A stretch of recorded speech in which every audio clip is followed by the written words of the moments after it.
Il y a des soirs qui ressemblent à tous les autres jusqu'au moment où ils basculent. Un dîner ordinaire, une table mise comme toujours, et une phrase prononcée d'une voix qui claque par quelqu'un qui ne mesure pas ce qu'il vient de déclencher. Cette histoire est celle d'Élise. Pas une héroïne de film, pas une femme exceptionnelle au sens où on l'entend d'habitude. Une femme ordinaire qui a appris, au fil des années, à se faire petite dans un espace qu'elle portait en grande partie. Une femme qui avait fini par confondre l'habitude avec l'amour et le silence avec la paix. Ce soir-là, quelque chose a changé. Ce que vous allez entendre dans les 9 chapitres qui suivent, c'est l'histoire de ce changement.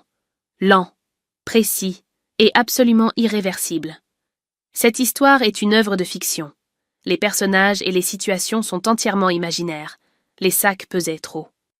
Pas d'une façon dramatique, juste cette douleur sourde qui s'installe dans les doigts après 3 rues quand on a mal calculé et qu'il est trop tard pour faire autrement. Élise les avait posés 2 fois sur le trottoir, repris son souffle et était montée par l'escalier parce que l'ascenseur était en panne depuis jeudi. Personne n'avait encore appelé le syndic. Personne, c'est-à-dire elle, et ça n'avait pas encore été fait. L'appartement sentait le renfermer. Cette odeur tiède et close des pièces, où personne n'a ouvert une fenêtre de la journée, mélangée à quelque chose d'autre qu'elle reconnaissait sans pouvoir le nommer, quelque chose qui ressemblait à de l'absence malgré la présence. La télévision était allumée dans le salon, les chaussures de Marc étaient au milieu du couloir, elle les avait contournées sans s'arrêter. Les courses posées sur le plan de travail, le manteau accroché, les mains sous l'eau froide. Ces gestes-là, elle les faisait dans l'ordre depuis des années, le même ordre, le même silence. Marc n'avait pas bougé du canapé. On l'entendait à la façon qu'il avait d'occuper l'espace, ce poids immobile et dense, cette présence qui ne venait jamais vers vous mais attendait que vous veniez vers elle. Elle n'avait pas crié pour signaler qu'elle était rentrée. Le bruit des sacs plastiques dans une cuisine, ça s'entend. Elle avait commencé à préparer le dîner. Les poireaux d'abord, achetés parce qu'ils étaient beaux et pas chers, et parce que la vinaigrette tiède avec un œuf dur, c'est une des rares choses qui réconforte vraiment quand on est fatigué. Ensuite, le poulet. 1 cuisse, 2. Elle savait qu'il en voulait 2, et que si elle n'en faisait qu'une, il ne dirait rien. Mais il y aurait dans l'air cette façon à lui de ne rien dire, qui pesait parfois plus que les mots. 2 cuisses donc. Elle en mangerait 1/2. Marc était arrivé à table comme on arrive dans un restaurant où l'on a ses habitudes, sans regarder ce qu'il y avait, sans remarquer que la nappe avait été changée ce matin. Il avait posé son téléphone à côté du verre et l'avait consulté par intermittence tout au long du repas, ce geste du pouce machinal et absent. La conversation avait été ce qu'elle était toujours, c'est-à-dire rien. Un mot ici, un silence là, l'espace entre eux meublé par le bruit de la fourchette sur l'assiette et la voix lointaine de la télévision qu'on avait oublié d'éteindre dans le salon.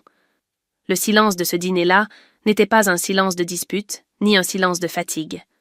C'était autre chose, quelque chose de plus profond et de plus ancien, un silence installé et domestiqué qui avait fini par ressembler à une forme de paix parce qu'il durait depuis assez longtemps pour qu'on oublie ce qu'il avait remplacé. Elle avait débarrassé. C'est au moment où Marc reposait son verre, ce geste final qui signifiait que c'était fini, qu'il avait pris la parole.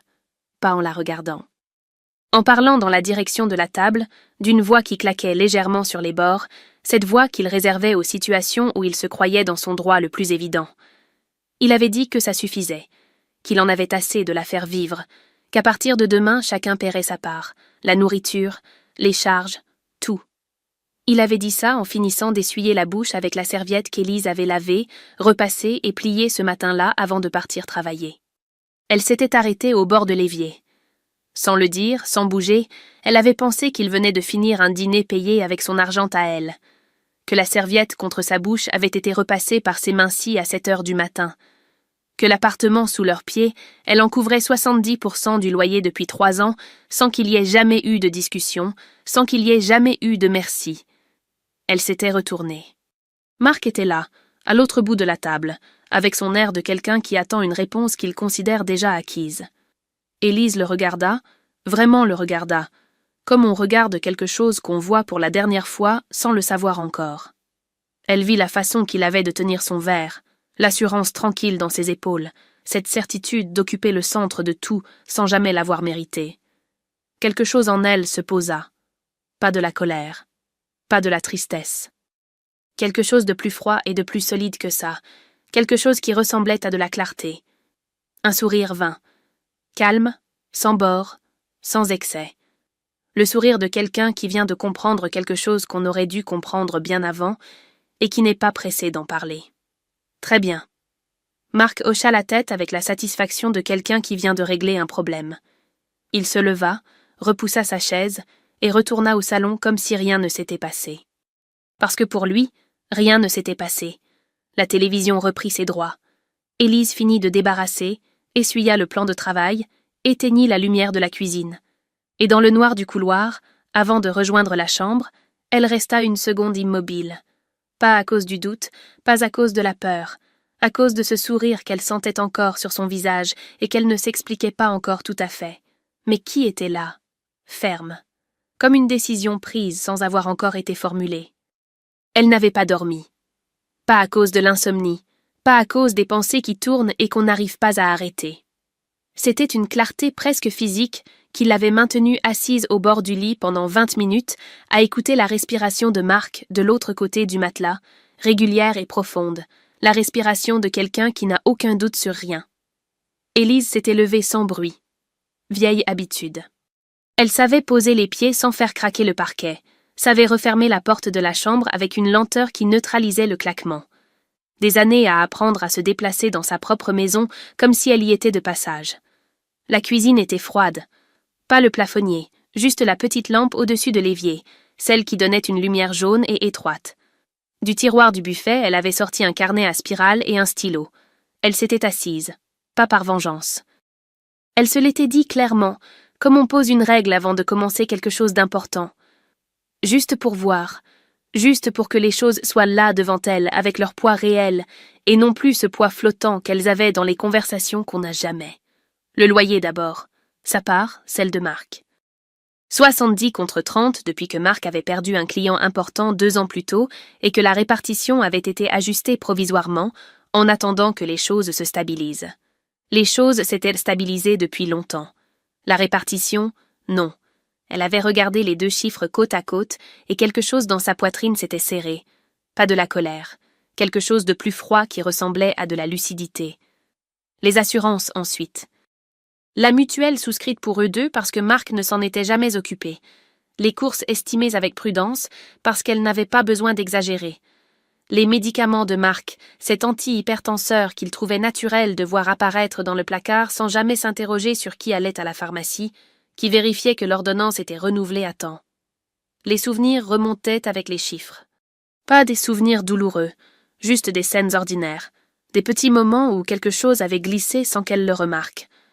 La première fois qu'elle avait payé l'électricité parce qu'il avait oublié et que la date limite était dépassée. Le week-end où elle avait réglé la note de l'hôtel parce que la carte de Marc était bloquée et qu'on verrait ça à la maison. On n'avait jamais vu ça à la maison.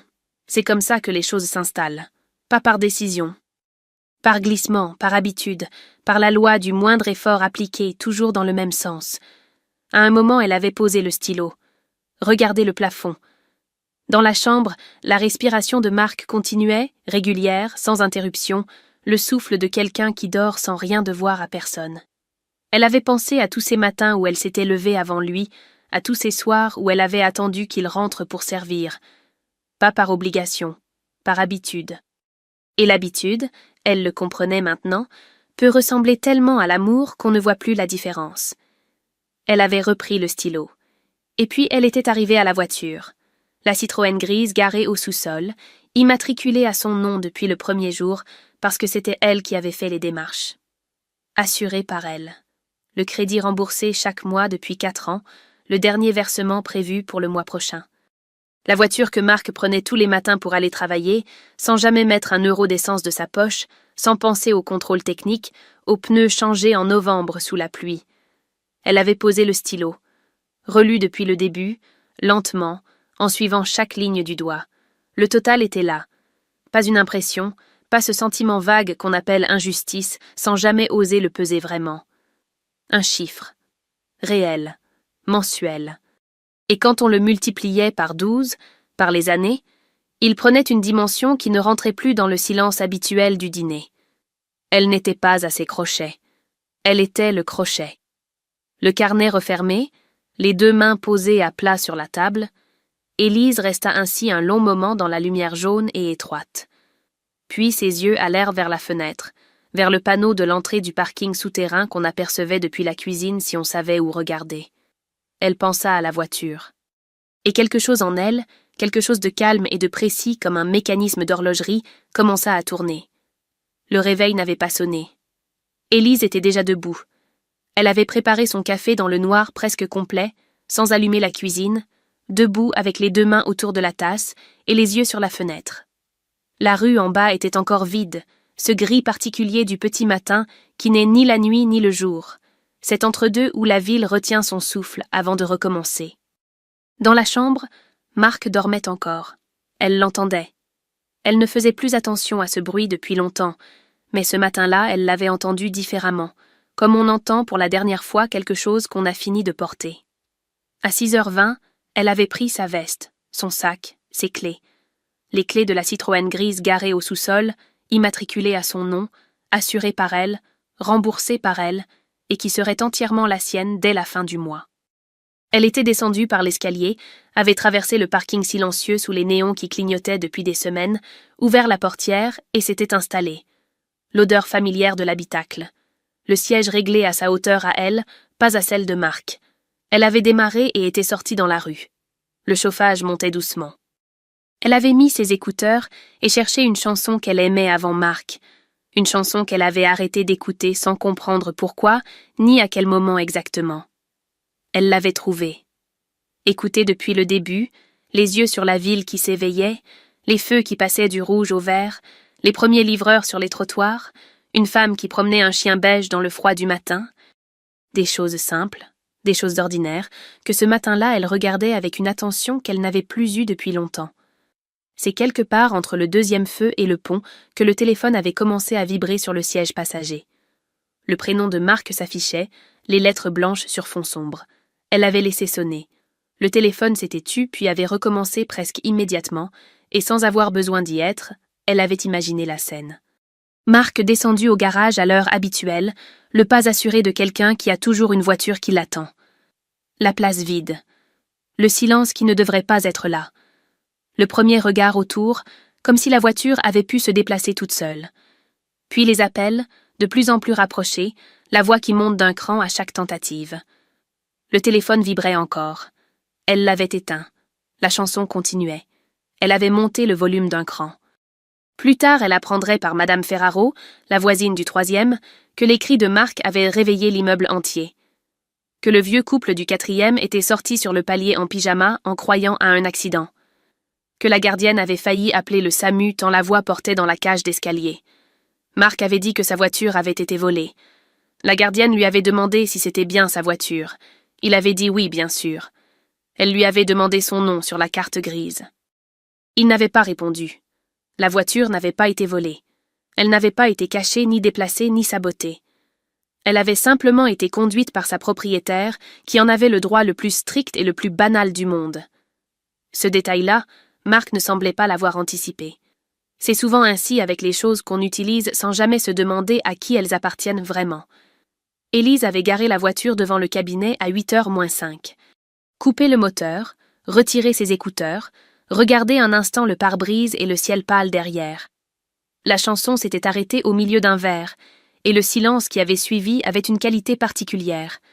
Le silence de quelqu'un qui vient de traverser quelque chose sans encore pouvoir le nommer. Dans le hall du cabinet, sa collègue Nadia l'avait croisée et lui avait demandé si tout allait bien, avec cette façon qu'ont certaines personnes de poser la question en regardant vraiment. Élise avait souri. Elle avait dit que oui, que tout allait bien. Et c'était vrai d'une certaine façon. C'était simplement le premier matin d'une vie qui lui appartenait. Nadia n'avait pas insisté ce matin-là. Elle avait accepté le sourire d'Élise avec la discrétion de quelqu'un qui sait reconnaître les choses qu'on n'est pas encore prête à dire, et était retournée à son écran sans poser d'autres questions. C'était une des qualités de Nadia, cette façon de laisser de l'espace sans pour autant disparaître. Élise s'était installée à son bureau et avait travaillé. Vraiment travaillé, avec cette concentration précise qu'elle avait toujours eue pour les chiffres, cette capacité à entrer dans un bilan comme on entre dans une pièce familière, et à y trouver immédiatement ce qui ne va pas. Comptable dans ce cabinet d'architecture depuis 8 ans, responsable de 3 collaborateurs depuis 4, reconnue par ses collègues avec cette estime tranquille qu'on accorde aux gens compétents qui ne font pas de bruit. Au bureau, elle existait pleinement. Ce détail-là, elle l'avait un peu oublié ces dernières années. À l'heure du déjeuner, seule à la table du fond du café en bas, elle avait commandé une salade et regardé par la vitre sans vraiment voir la rue. Elle pensait à avant. Pas avec nostalgie, pas avec cette douleur molle qu'on appelle le regret. Avec curiosité plutôt, comme on relit une lettre ancienne pour comprendre qui on était quand on l'a écrite. Avant Marc, Élise avait son propre appartement. Pas grand, mais à elle, avec ses livres dans l'ordre qu'elle voulait, et la lumière qu'elle choisissait, et personne pour occuper le canapé avec ce poids particulier qui rétrécit l'air. Elle avait ses amies du jeudi soir, Sophie et Laurence, avec qui elle mangeait taille et parlait de tout et de rien jusqu'à tard. Elle avait un humour sec que ses collègues adoraient et qu'elle avait fini par ranger quelque part sans s'en apercevoir, comme on range un manteau de saison qu'on finit par oublier dans un placard. Marc était arrivé lors d'un dîner chez des amis communs, un vendredi de novembre. Il avait une façon de rire qui prenait de la place, une répartie rapide, une façon de regarder les gens en face qui donnait l'impression d'être vraiment vue. Elle avait pris ça pour de la présence. Elle comprenait maintenant que la présence et l'occupation sont 2 choses différentes et qu'on peut confondre les 2 pendant des années, si on n'y fait pas attention. Les premières concessions avaient toutes semblé raisonnables. Changer d'appartement pour un plus grand ensemble, parce que le sien était trop petit pour 2. Réduire les jeudis avec Sophie et Laurence, parce que Marc n'aimait pas les soirées sans lui. Mettre la voiture à disposition, parce qu'il en avait besoin pour ses rendez-vous clients et que les transports lui faisaient perdre du temps. Chaque concession prise séparément avait une logique. C'est ensemble, dans l'ordre, sur la durée, qu'elle formait quelque chose d'autre. Un rétrécissement si lent qu'elle ne l'avait pas senti venir. Elle avait bu une gorgée de café et regardé ses mains sur la table. Ses mains qui géraient les finances d'un cabinet, qui équilibraient des budgets complexes, qui trouvèrent les erreurs là où personne d'autre ne les voyait. Ses mains qui repassèrent les serviettes à 7 heures du matin. La contradiction était là, posée devant elle, nette comme un chiffre dans une colonne. En rentrant au bureau, elle avait croisé Thomas, le directeur associé, qui lui avait rappelé que sa candidature pour le poste de directrice financière était toujours ouverte, qu'il attendait sa réponse depuis 2 mois, qu'il espérait qu'elle n'avait pas renoncé. Elle avait dit qu'elle n'avait pas renoncé. Il avait hoché la tête avec un sourire et était reparti vers son bureau. Elle était restée un instant dans le couloir. 2 mois plus tôt, elle avait mis ce dossier de côté parce que Marc avait dit que les horaires seraient contraignants, que ça changerait l'organisation de leur vie, qu'il fallait réfléchir. Elle avait réfléchi. Elle avait attendu. Elle attendait encore, sans savoir exactement quoi ni pourquoi, portant cette attente comme on porte quelque chose qu'on a oublié de poser. De retour à son bureau, Élise avait ouvert le dossier de candidature sur son ordinateur. Elle l'avait relu depuis le début, lentement, avec le même soin qu'elle apportait au bilan. Puis elle avait posé les 2 mains sur le clavier, et elle avait commencé à écrire. Marc était rentré à 19h30. Élise l'avait entendu depuis la cuisine, ce bruit particulier de quelqu'un qui cherche à faire du bruit, la porte poussée plus fort que nécessaire, les clés jetées sur le meuble de l'entrée plutôt que posées. Elle n'avait pas bougé. Elle finissait de préparer le dîner, les mêmes gestes que la veille, la même cuisine, mais quelque chose dans l'air était différent, et ils le savaient tous les 2. Il était apparu dans l'encadrement de la porte, le visage fermé, les mâchoires serrées. Il avait les transports en commun écrits partout sur lui, le col légèrement froissé, cette fatigue agacée qui n'était pas celle du travail, mais celle de l'humiliation ordinaire d'un homme qui a dû attendre un bus pour la première fois depuis 4 ans. Il avait dit qu'il voulait une explication. Élise avait posé la spatule. Elle s'était retournée et l'avait regardé avec le même calme du soir précédent. Ce calme qui n'était pas de l'indifférence, mais quelque chose de plus solide, une certitude tranquille qui ne cherche pas à convaincre parce qu'elle n'en a pas besoin. Elle avait dit qu'elle allait lui donner mieux qu'une explication. Elle avait quitté la cuisine, était allée dans la chambre, avait ouvert le tiroir de la table de nuit et en avait sorti une feuille pliée en 2. Le carnet de la nuit précédente, mis au propre ce matin au bureau pendant la pause déjeuner. Les chiffres nets, les catégories claires, les montants mensuels et annuels. Pas de commentaires, pas d'accusations. Juste les faits dans l'ordre, avec la précision de quelqu'un qui connaît son métier. Elle avait posé la feuille sur la table de la cuisine. Marc l'avait regardée sans la toucher pendant quelques secondes, comme si le papier pouvait être un piège. Puis il l'avait pris et avait commencé à lire. Élise l'observait. Elle voyait le moment précis où les chiffres entraient, où le regard ralentissait sur certaines lignes, où quelque chose dans son expression cherchait instinctivement l'erreur, la faille, l'exagération qu'il pourrait retourner contre elle. Il n'en trouvait pas. Elle avait attendu qu'il lève les yeux, et elle avait dit, d'une voix posée, que oui, à partir de maintenant, chacun paierait sa part. Que le loyer serait divisé selon les revenus réels de chacun, que les courses seraient partagées équitablement semaine par semaine, que la voiture était à son nom, assurée par elle, et que si Marc souhaitait continuer à l'utiliser, il pouvait parler d'une location mensuelle au tarif du marché. Elle avait dit tout ça sans élever la voix, sans trembler, sans chercher à blesser. Elle énonçait des faits. Elle proposait une organisation. C'était exactement ce qu'il avait demandé la veille. Marc avait reposé la feuille. Il avait dit que c'était ridicule, que vivre ensemble, ça ne se comptabilisait pas comme ça, que l'amour, c'était pas un bilan comptable. Il avait dit ça avec une conviction qui sonnait creux, la conviction de quelqu'un qui cherche un argument et qui prend le premier qui passe. Élise avait laissé les mots se poser dans l'air sans les ramasser. Puis elle avait dit doucement que c'était lui qui avait prononcé le mot part la veille au soir. Que c'était lui qui avait demandé que chacun paie la sienne, qu'elle avait simplement pris sa demande au sérieux. Le silence qui avait suivi était d'une texture différente de tous les silences précédents. Pas le silence installé du dîner ordinaire. Un silence vif, tendu, qui avait du bord. Marc avait essayé encore une fois, la voix plus basse, presque conciliante. Il avait dit qu'elle prenait tout à l'envers, qu'il était fatigué, que la journée avait été difficile. Élise avait hoché la tête.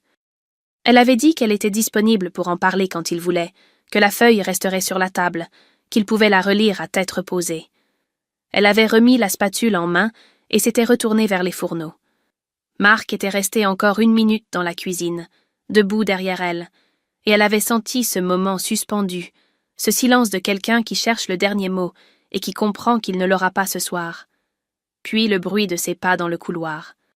La porte de la chambre fermée, pas claquée, ce qui était presque pire, le signe qu'il réfléchissait. Élise avait servi le dîner. Mangé seule, lentement, sans téléphone, sans télévision. Le silence de la cuisine était propre, habitable à elle. Elle avait regardé la feuille posée au milieu de la table et elle avait pensé que c'était la première fois depuis longtemps qu'un repas lui semblait vraiment bon. Marc était parti tôt le lendemain matin, sans un mot, avec le seul sac qu'il avait pu remplir à la hâte. Élise l'avait entendu depuis la cuisine, le bruit des tiroirs ouverts et fermés, le silence tendu d'un homme qui cherche ses affaires dans une maison qui ne lui ressemble plus tout à fait. Puis la porte, le verrou, et après, rien. Elle était restée assise avec son café un long moment sans bouger. Ce n'était pas le vide qu'elle avait imaginé. Elle avait attendu quelque chose de douloureux, une espèce d'effondrement, les larmes qui arrivent quand on n'a plus la force de les retenir. Mais ce qui était venu à la place, c'était quelque chose d'inattendu et de difficile à nommer, quelque chose qui ressemblait à du soulagement mélangé à de la stupeur, comme quand on pose enfin un poids qu'on portait depuis si longtemps qu'on avait oublié qu'on le portait. Elle avait commencé à ranger. Pas par nervosité, pas pour s'occuper les mains.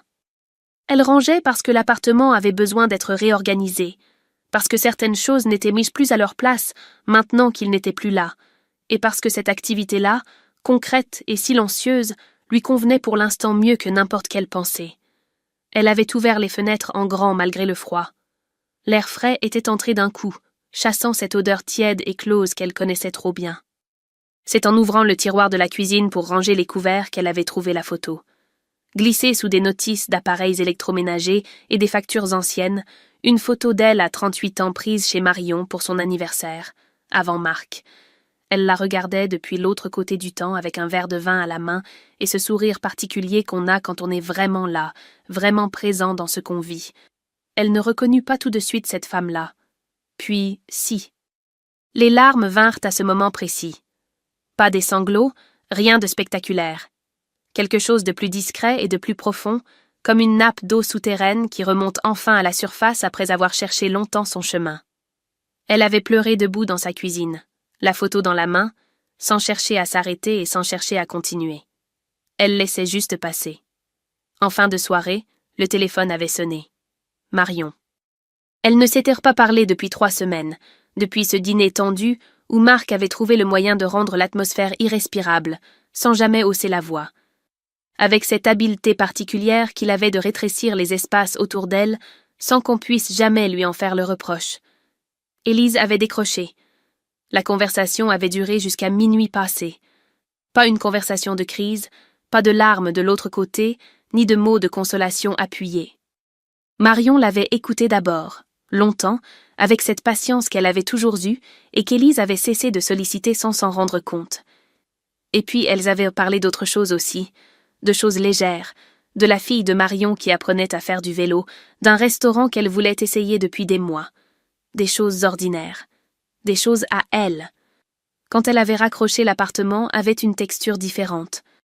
Il était encore le même, les mêmes murs, la même lumière, le même canapé où Marc avait passé des centaines de soirées sans la regarder. Mais quelque chose avait changé dans la façon dont l'espace lui appartenait.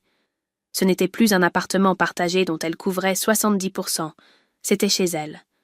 Elle avait éteint les lumières une par une, traversé le couloir, et au moment d'entrer dans la chambre, elle s'était arrêtée 1 seconde sur le seuil. La chambre était grande ce soir-là, d'une façon qu'elle n'avait pas remarquée depuis longtemps. Le lit était grand aussi. Elle n'avait pas peur de ce vide-là. Elle avait juste besoin d'apprendre à y dormir. Elle s'était allongée, avait regardé le plafond dans le noir, et pour la première fois depuis des semaines, elle avait senti son propre poids sur le matelas, son propre souffle dans la pièce, sa propre présence dans cet espace qui était enfin, complètement, à elle. Elle avait dormi. La semaine qui avait suivi était passée dans une sorte de calme étrange. Pas le calme du vide, mais celui de quelqu'un qui reprend pied après avoir flotté longtemps.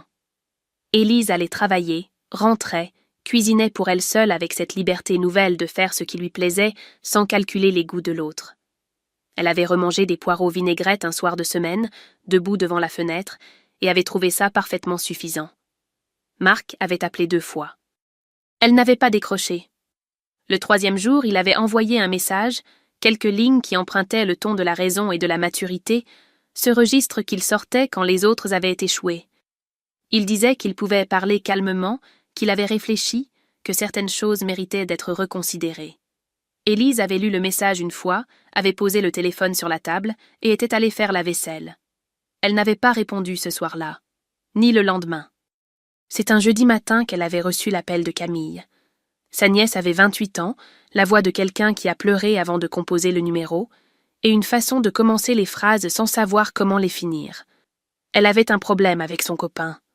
Non, pas vraiment un problème. Enfin si, elle ne savait pas comment expliquer. Est-ce qu'Élise avait 1 minute? Élise avait 1 minute. Elle s'était assise. Ce que Camille racontait, elle le connaissait mot pour mot sans l'avoir jamais entendu formuler ainsi. Les petites concessions qui avaient semblé raisonnables, les sorties auxquelles elle avait renoncé parce que ça l'arrangeait de ne pas faire de vagues. L'argent dont elle ne parlait plus parce que chaque conversation à ce sujet finissait d'une façon qui lui donnait tort, sans qu'elle comprenne comment. Cette façon de se retrouver toujours à s'excuser, sans savoir exactement de quoi. Élise avait écouté longtemps sans interrompre. Et en écoutant, elle s'était entendue elle-même, sa propre voix d'il y a 10 ans, les mêmes formulations, les mêmes silences aux mêmes endroits. C'était vertigineux d'une façon tranquille, comme reconnaître un chemin qu'on a parcouru dans l'autre sens. Elle n'avait pas donné de leçon. Elle n'avait pas dit « fais ceci, quitte-le, tu mérites mieux », toutes ces phrases vraies et inutiles qu'on dit aux gens qui ne sont pas encore prêts à les entendre. Elle avait raconté. Elle avait dit ce qui s'était passé chez elle, pas comme un exemple à suivre, mais comme une expérience parmi d'autres, avec ses hésitations et ses maladresses, et les nuits où elle n'avait pas été aussi sûre qu'elle en avait l'air. Camille avait écouté en silence. À un moment, elle avait dit simplement « je comprends », et dans ces 2 mots-là, il y avait quelque chose qui ressemblait à un début. Elles avaient raccroché 1 heure plus tard. Élise était restée un moment à regarder son téléphone posé sur la table. Elle pensait à ce que cette conversation lui avait donné sans qu'elle l'ait cherché, cette façon d'entendre sa propre histoire depuis l'extérieur et d'y voir enfin les contours nets, sans la brume du quotidien qui déforme tout. Elle avait traversé quelque chose de réel, pas de façon spectaculaire, pas de façon dont on fait des films. De façon ordinaire et profonde, la seule façon dont les choses vraiment importantes arrivent. Ce soir-là, en descendant chercher son courrier, elle avait croisé Julien dans le hall. Il habitait au 5e depuis 8 mois, elle le croisait parfois dans l'ascenseur ou devant les boîtes aux lettres. Ils échangeaient quelques mots sur la pluie ou l'ascenseur encore en panne, rien de plus. Ce soir, il tenait 2 sacs de courses et cherchait ses clés avec cette maladresse des gens qui ont les mains trop pleines. Elle avait tenu la porte. Il avait dit merci avec un sourire qui n'avait rien de particulier, et tout à la fois, le sourire de quelqu'un qui est simplement là, simplement présent, sans rien demander à l'échange. Elle était remontée chez elle, avait posé son courrier sur la table. Il y avait dedans la confirmation de son rendez-vous avec l'avocat le lundi suivant. Elle avait lu la lettre, l'avait posée à côté du courrier ordinaire, et était allée préparer le dîner. Pas avec anxiété, pas avec cette pesanteur qu'elle avait imaginé que les démarches légales auraient. Avec la même tranquillité qu'on met à régler une facture en retard. C'était quelque chose à faire. Elle allait le faire. La nuit était tombée sur l'appartement, et pour la première fois depuis longtemps, elle n'avait pas allumé la télévision pour remplir le silence. Le silence lui suffisait. Il lui appartenait. Le mois qui avait suivi ne ressemblait pas à ce qu'elle avait imaginé. Elle avait imaginé quelque chose de plus dramatique, peut-être, ou de plus propre. Une rupture nette avec un avant et un après clairement délimités. Mais la vie ne se découpe pas comme ça. Elle avance par petits morceaux inégaux, certains jours plus légers que d'autres, certains soirs où la solitude a un goût amer qu'on ne peut pas toujours rationaliser et qu'il faut juste traverser sans chercher à lui donner un nom. L'avocat s'appelait Maître Brunet. Une femme d'une 50aine d'années avec des lunettes à monture fine et une façon de parler des procédures sans les rendre intimidantes, comme si démêler une vie à 2 était une chose ordinaire qu'elle avait faite 1000 fois et qu'elle referait 1000 fois encore avec le même soin. Élise était sortie du cabinet avec une liste de documents à rassembler et quelque chose qu'elle n'attendait pas, un sentiment de compétence, l'impression d'avoir repris la main sur quelque chose qui lui avait échappé sans qu'elle s'en aperçoive. Elle avait rassemblé les documents en 3 jours. La vie quotidienne s'était réorganisée d'elle-même, progressivement, avec la logique tranquille des choses qui trouvent leur place quand on cesse de les forcer. Elle avait remboursé le dernier crédit de la voiture un vendredi matin depuis son téléphone, assise dans le bus, et avait regardé la confirmation s'afficher sur l'écran avec une satisfaction simple et réelle, la satisfaction de quelqu'un qui finit ce qu'il a commencé. Elle avait ouvert un compte épargne à son seul nom le lundi suivant. Petit geste, grand symbole. Nadia l'avait emmenée dîner un jeudi soir, comme dans l'ancien temps, comme avant Marc et les jeudis sacrifiés. Elles avaient à manger taille dans un restaurant du quartier et parlé pendant 3 heures, de tout et de rien, du travail, d'un voyage que Nadia voulait faire en Grèce, d'un livre qu'Élise avait commencé et abandonné il y a 2 ans et qu'elle avait retrouvé sur sa table de nuit l'autre soir. Des choses légères, des choses qui n'avaient pas besoin d'être importantes pour compter.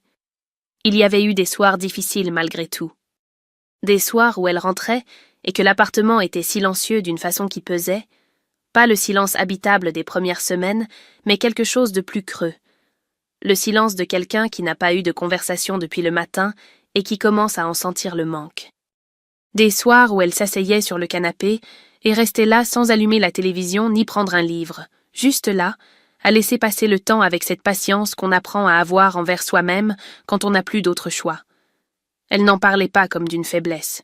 Elle en parlait à Marion parfois, avec cette franchise nouvelle qu'elle avait redécouverte depuis qu'elle avait cessé de surveiller ce qu'elle disait. Marion écoutait.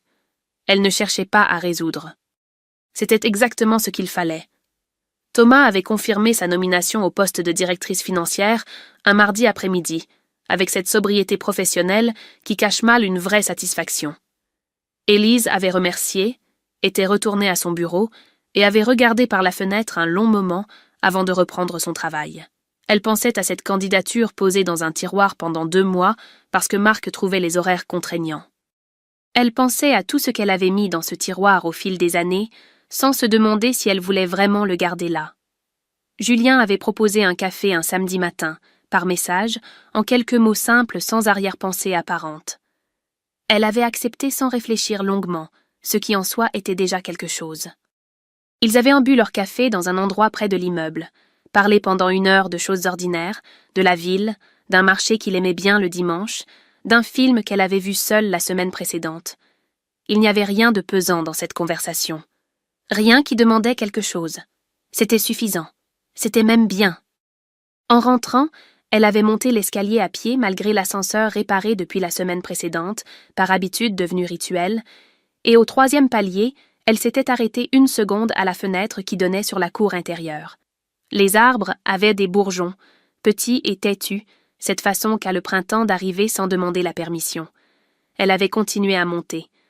Quelques mois plus tard, un matin d'avril, Élise gara sa voiture devant le cabinet. Sa voiture. Le mot avait changé de texture depuis quelque temps, depuis le matin où elle était descendue au garage dans le noir et avait démarré sans hésiter. Ce n'était plus un détail administratif, un nom sur une carte grise. C'était quelque chose de plus concret que ça. Quelque chose qui avait à voir avec la façon dont on occupe l'espace qu'on mérite d'occuper. Elle coupa le moteur. Resta 1 minute dans le silence de l'habitacle, les mains sur les genoux, les yeux sur le pare-brise et le ciel d'avril derrière, ce bleu pâle et propre des matins qui n'ont pas encore décidé de ce qu'ils allaient être. Elle avait appris à s'accorder ces secondes-là, à ne pas toujours courir vers la prochaine chose, comme si s'arrêter était une forme de faiblesse. Ce n'en était pas une. C'était peut-être même le contraire. Ce matin-là, elle prenait son poste de directrice financière pour la première fois. Elle n'y pensait pas avec la solennité qu'elle avait imaginée. Elle y pensait avec quelque chose de plus simple, une satisfaction tranquille et réelle, le sentiment de quelqu'un qui arrive là où elle aurait dû être depuis longtemps et qui n'a pas besoin d'en faire un événement pour en mesurer le prix. Ce poste, elle l'avait mis dans un tiroir pendant 2 mois, parce qu'un homme avait dit que les horaires seraient contraignants. Ce tiroir-là, elle ne l'avait plus. Elle avait cessé d'en avoir besoin. Elle prit son sac et sortit de la voiture. L'air d'avril était frais et lumineux, cette fraîcheur particulière des matins de printemps qui sentent à la fois la fin de quelque chose et le commencement d'autre chose, sans qu'on puisse dire exactement où l'un finit et où l'autre commence. Elle traversa le trottoir, poussa la porte du cabinet, échangea un sourire avec la standardiste qui lui dit bonjour, madame la directrice, pour la première fois, avec une légèreté qui fit sourire Élise malgré elle. La journée passa avec la densité des premières fois. Réunions, dossiers, visages nouveaux à mémoriser, cette fatigue bonne et pleine de quelqu'un qui a travaillé avec tout ce qu'elle avait. À 19h, elle éteignit l'ordinateur, prit son manteau et descendit vers la rue. Julien l'attendait sur le trottoir. Ils avaient prévu de dîner ensemble. Rien de plus, rien de moins. Juste 2 personnes qui avaient décidé de se donner du temps sans savoir encore très bien où ce temps allait les mener et sans avoir besoin de le savoir tout de suite. Il était là, les mains dans les poches, le regard posé sur la rue, et quand il la vit, il leva les yeux et lui sourit de loin avec cette simplicité qu'elle avait appris à reconnaître en lui, cette façon d'être présent sans envahir, de regarder sans exiger. Elle leva la main. Ce geste-là, si petit, si ordinaire, avait une saveur qu'elle ne pouvait pas encore tout à fait nommer mais qu'elle reconnaissait. Ce n'était pas le vertige du début des choses, ni la certitude tranquille de ce qui est établi. C'était quelque chose entre les deux, quelque chose de fragile et de réel, la texture exacte d'une vie qu'on choisit au lieu de la subir. Ils marchèrent vers le restaurant sans se presser. La ville autour d'eux était ordinaire et belle de cette façon ordinaire que les villes ont quand on se donne la peine de les regarder vraiment, les lumières qui s'allumaient aux fenêtres, les gens qui rentrèrent du travail, une odeur de pain chaud depuis une boulangerie encore ouverte. Élise marchait, et elle sentait le sol sous ses pieds d'une façon nette et réelle, ce sol-là, ce soir-là, cette vie-là. Elle pensait parfois encore à ce dîner, à la serviette repassée le matin, à la voix de Marc qui claquait dans la direction de la table. Elle y pensait sans douleur, sans amertume, avec la distance tranquille de quelqu'un qui a compris que les moments qui nous brisent ne sont pas toujours ceux qu'on croit. Parfois, ce sont les moments qui nous rendent à nous-mêmes. Ce soir, elle avait faim, elle avait froid. Elle avait quelqu'un à côté d'elle qui ne lui demandait rien qu'elle ne veuille pas donner. C'était suffisant. C'était même, d'une façon qu'elle n'aurait pas su expliquer il y a encore 6 mois, exactement ce dont elle avait besoin. Voilà. L'histoire d'Élise s'arrête ici. Pas sur un coup d'éclat. Sur une rue, un sourire échangé de loin, une femme qui marche et qui sent enfin le sol sous ses pieds. Ces histoires-là résonnent longtemps parce qu'on y reconnaît quelque chose. Une situation, un silence, une sensation qu'on a connue ou qu'on connaît encore. Alors dites-moi dans les commentaires ce que vous en pensez. Est-ce qu'Élise a bien fait? Est-ce qu'une partie de cette histoire vous a touché? Vos mots comptent autant que ceux de l'histoire. Et si ce récit vous a accompagné jusqu'ici, pensez à le partager avec quelqu'un qui en aurait peut-être besoin ce soir. Merci d'avoir écouté jusqu'au bout.